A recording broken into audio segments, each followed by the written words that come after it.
Hello everyone, this is Tanika.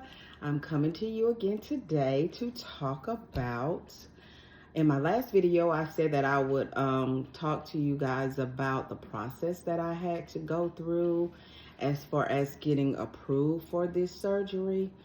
It was not, I go to the doctor, I tell them I want weight loss surgery, boom, pow, you got a date, you're scheduled for surgery. No, it was a process. Some insurances are different. All are not the same. Some insurance, from what I'm understanding, requires 3 months of different things that you have to go through, or seeing the weight loss doctor for 3 months, and some is 6. My insurance happened to be 6 months. Okay. So this process did not just start for me now. I have a date and fixing to have my surgery. I have been going through this process for about 7 months now. So I'm going to talk to you about some of the different things that I had to do to fulfill the requirements for my insurance for this procedure to be approved for me. So first of all, like I said, I had to do 6 months. I had to do 6 months of consecutive appointments with my doctor, meaning my understanding from what it was explained to me is I cannot miss an appointment. Once they were scheduled, it had to be consecutive. If I missed an appointment or missed a month from seeing my doctor, then the process would start all over. Where I missed, that next month I would go, and that would be month 1 again. So needless to say, I did not miss any appointments, and my doctor is not in the same city as me. I decided he is actually about an hour and a half, hour and 40 minutes away from me. So I was very thankful that most of my appointments I was able to do virtually. I did have to go to the office for a couple, but most of my 6 months of those evaluations, they were done virtually. So I was thankful for that. So that was the first thing that I had to do. And then secondly, I had to get a psychological evaluation. Yeah, they had to make sure that mentally I was stable enough to deal with and handle having this procedure. So, and that was also done virtually. I met with a psychologist, and he did his evaluation, and then he reported back to the doctor. And guess what? I passed. So I also had to have a nutritionist evaluation. She did that. I think I had that in December. She was trying to wait as close to time for me to have my procedure as possible. And she talked to me about the different things that I would have to do as far as my eating prior to the surgery. Which that'll be another video I will talk to you all about, because 12 days prior to surgery, I have to do what is called a liver shrinking diet. So I will do another video explaining exactly what that is, how I got through it, and how it went. So, and she also talked to me about how I would be eating after the procedure. She was explaining to me how it would be a process. You don't just have the surgery and you start eating regular foods. You're going to start out on liquids again, and then you're going to go to foods that are pureed, and then you're going to go to soft foods, and then you start to ease into eating regular foods. So that was what the nutritional evaluation was. And then I had to do cardiac and pulmonary tests. I had to go to my doctor's office, and there was a series of tests that they did on my heart. They checked everything concerning that. They did, I think it was an echo, an ultrasound. They checked my legs for blood clots. They checked my lungs. I had to breathe in this machine. I had to do a stress test riding the bicycle. So that was a process, and that was a series of tests, and I got those done and did not have any issues with any of that. I passed those as well. Yay, me. And so the next thing I had to do was a sleep study test. I was able to do that at home. I did not have to go to a facility to have that done. They had the equipment shipped to me, and it was just some stuff that I had to hook on to me before I went to sleep. And then you take it off that next morning and you just pack it all back up and you ship it back to them, and they're able to read the results, and then you have a follow-up appointment with your doctor about that, the results of that. In the course of my study, I did find out I had sleep apnea. I did not know that I had sleep apnea because I had had a sleep study before. It's been a while ago though, and everything was good, and I just didn't think that I had that. So I was not worried about taking that, and when she told me that I had it, and I think she told me that I was stopping breathing, was it 20 times every hour? Don't quote me on that. I think that's what it was. I can't remember exactly. And I had also started having palpitations.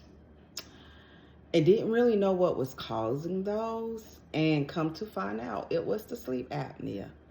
So once I started sleeping with the mask, that went away. I also didn't know if you had sleep apnea and you left it untreated, that it could cause heart attack. It could cause a stroke. So I was kind of like enlightened because I did not want to wear that mask. I hate it. I hate wearing that mask. But I don't want to have any kind of emergencies either. So what she has done is scheduled me an appointment for a few months after my procedure, and once I start losing the weight, she's gonna have me do another sleep study and see if the sleep apnea is gone once I start losing the weight.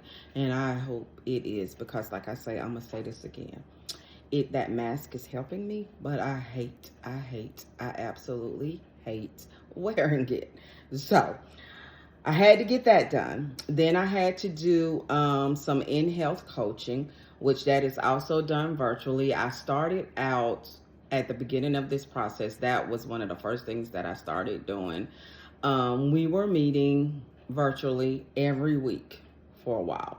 It was every week, and basically what she would do was to help me come up with goals, to help keep me accountable and stay on my goals, and just keep me encouraged, talk to me about the different struggles that I may have. She also helped me with transforming my mindset and thinking more positive. And I have really learned a lot, and it has really helped me.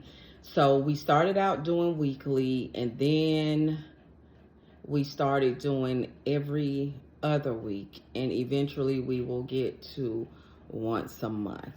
So I'm not really sure how long I'm gonna have to do that. I'm not sure if that's gonna have to continue after I have the surgery or not, but I'm still doing the visits as of right now, and all of those have been virtually. And so the last actually physical test that I had to do was an endoscopy test. I had to do a EGD, and for those that do not know what an EGD is, where they put you to sleep. It's an outpatient procedure, and they put you to sleep, and they put a light down your throat to make sure that everything is okay in your stomach, that there won't be any problems that will prevent you from being able to have surgery, or any problems that, or anything that you have going on that may cause problems doing surgery. So I had to have that done as well, and mine came back fine. Yay me. So that was all good.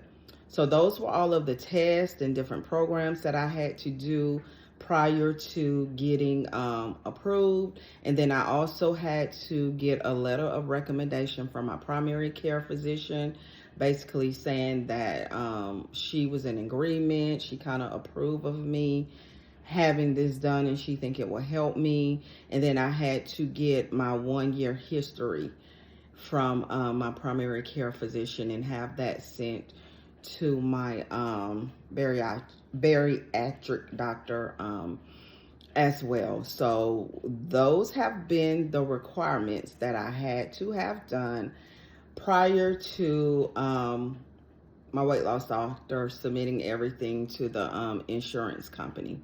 So he submitted everything to my insurance company, and he said normally it only takes about a week or so to get that back. Well, let's just say that was not my case.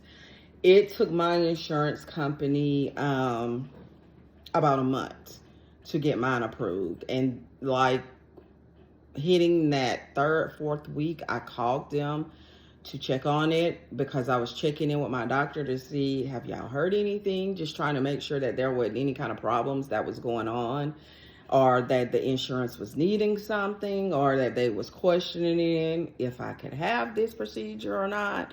So they told me to call, that it was still showing pending on their end, to call my insurance company. They were saying sometimes when we call, that'll go ahead and get them to, you know, work on it and approve it. And that kind of did work, because after I called, within a few days, I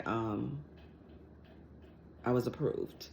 So they sent the approval over to my doctor, and that's when I was able to schedule my surgery. Once again, my surgery will be on March the 22nd, 2023.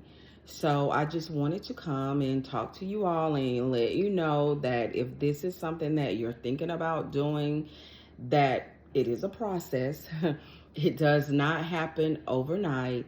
The process is there to help you, because the workup that I had done, it was like, if I have any other issues going on, they're gonna find it, because they gave me the work over all over. They checked everything to make sure everything was working properly, and that's for your benefit. They want to make sure that you're strong and healthy enough to be able to have this surgery, that your body will be able to handle it, and that you will be able to recover from it. So that was the process. That was all the things that I had to do to get approved for the procedure.